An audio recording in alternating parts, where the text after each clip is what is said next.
اور فرشتوں سے اللہ فرماتا ہے تم گواہ ہو جاؤ، ان کی حلق تر ہونے سے پہلے ان کے لیے میں نے جنت لکھ دیا۔ رمضان شریف کے مہینے ہر مسلمان پہ فرض ہیں۔ روزہ رکھنا ضروری ہے، لیکن کیسے رکھیں؟ روزہ رکھتے ہیں پر قبول نہیں ہوتا، روزہ رکھنے کا طریقہ کیا ہے، نیت کیا رکھیں؟ اس ویڈیو میں مولانا سلمان اظہری صاحب سے سننے والے ہیں، تو ویڈیو میں بنے رہیے۔ تو آئیے ویڈیو کو سٹارٹ کرتے ہیں۔ اور سارے فرشتوں کو بلا کر میرا مولا اعلان فرماتا ہے، یہ میرے بندے ہیں، دیکھو یہ شام کا وقت ہے، ان کے حلق سوکھ چکے ہیں، ان کے پیٹ میں بھوک کی شدت ہے، اور ان کے سامنے اچھی نعمتیں پڑی ہوئی ہیں۔ اے فرشتوں دیکھو، میرے ان بندوں میں سے کوئی بھی ان نعمتوں کو ہاتھ نہیں لگاتا، یہ صرف اور صرف میرے لیے بھوکے اور پیاسے ہیں۔ اور فرشتوں سے اللہ فرماتا ہے تم گواہ ہو جاؤ، ان کی حلق تر ہونے سے پہلے ان کے لیے میں نے جنت لکھ دیا۔ اسی لیے حدیث پاک میں ہے، جب افطار کرتے میرے آقا صلی اللہ علیہ وسلم یوں ارشاد فرماتے، ذهب الظمأ وابتلت العروق وثبت الاجر انشاءاللہ، پیاس بجھ گئی، رگیں ٹھنڈی ہو گئی، اور اجر اللہ کے ہاں پکا ہو گیا۔ یہ حضور پاک ہر افطار میں عرض کرتے تھے۔ میں آپ کو یہ عرض کر رہا ہوں کہ یہ چھپی ہوئی چیز، اسی کا نام تقوی ہے۔ آپ صرف اور صرف بچے ہیں اللہ کے خوف سے۔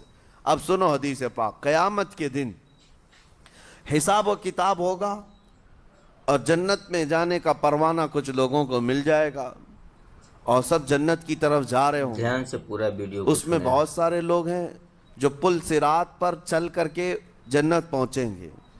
اب جب کافی لوگ جنت کے دروازے پر پہنچیں گے، ایک جماعت ایسی ہوگی جو پورے راستے میں کہیں نظر نہیں آئی، جنت جانے کے راستے میں کہیں نظر نہیں آئی، لیکن جنت کے دروازے پر وہ پہلے سے موجود تھے۔ چلے تھے نہیں چلے تھے کسی نے دیکھا ہی نہیں۔ دوسرے جنتی ان سے پوچھتے ہیں اس جماعت سے کہ تم یہاں کیسے پہنچے، اور یہ انعام کس بات کا ہے تمہارے لیے؟ تو وہ جنتی کہتے ہیں ہمیں روزے داروں کی جماعت میں رکھا گیا، ہمارے روزے اللہ کو پسند آئے، اور آج رب تبارک و تعالیٰ کا حکم ہوا کہ ساری دنیا سے چھپ کر تم میرے لیے روزہ رکھتے تھے، دنیا کو پتہ نہیں تھا تم بھوکے ہو پیاسے ہو، اور اے بندو آج سارے لوگوں کی نظروں سے چھپا کر میں تمہیں جنت پہنچاؤں گا۔ وہ ایک جماعت ایسی ہے جو راستے بھر چلتی ہوئی نظر تو نہیں آئی لیکن جنت میں پہنچ گئی، وہ روزے داروں کی ہے۔ آج یہ تقوی حاصل کرنے کا سب سے بہترین راستہ، اور تقوی کیوں ضروری ہے؟ اب آپ کے روزے سے کچھ حاصل ہوا نہیں ہوا آپ کو دیکھنا بھی ہے، یہ نہیں کہ کیلنڈر کی طرح گنتے جاؤ، 1 ہو گیا، 2 ہو گئے، 3 ہو گئے، ہوتے جائیں گے، یہ دن تو چلتے رہتے ہیں، گنتے گنتے 20 بھی ہو جائیں گے، 25 بھی ہو جائیں گے، 30 بھی ہو جائیں گے۔ روزے گننے کا حکم نہیں، اپنے آپ کو سرچ کرو اور پھر تھوڑی سی ورزش کرنے کے بعد بندہ ویٹ تول کر کے دیکھتا ہے کم ہوا گھٹا ہے کہ بڑا، ہر دن دیکھتا رہتا ہے۔ ہاں، ورزش کرنے کے بعد پھر ناپ کر کے دیکھتا ہے میرے جسم کا وزن کتنا گھٹا کتنا بڑا۔ ویٹ گین کرنے والے ویٹ لاس کرنے والے دونوں بھی برابر چیک کرتے رہتے ہیں۔ روزہ رکھنے کے بعد تمہیں خود کو بھی چیک کرنا چاہیے کہ میرے اندر اب تبدیلی آئی یا نہیں آئی۔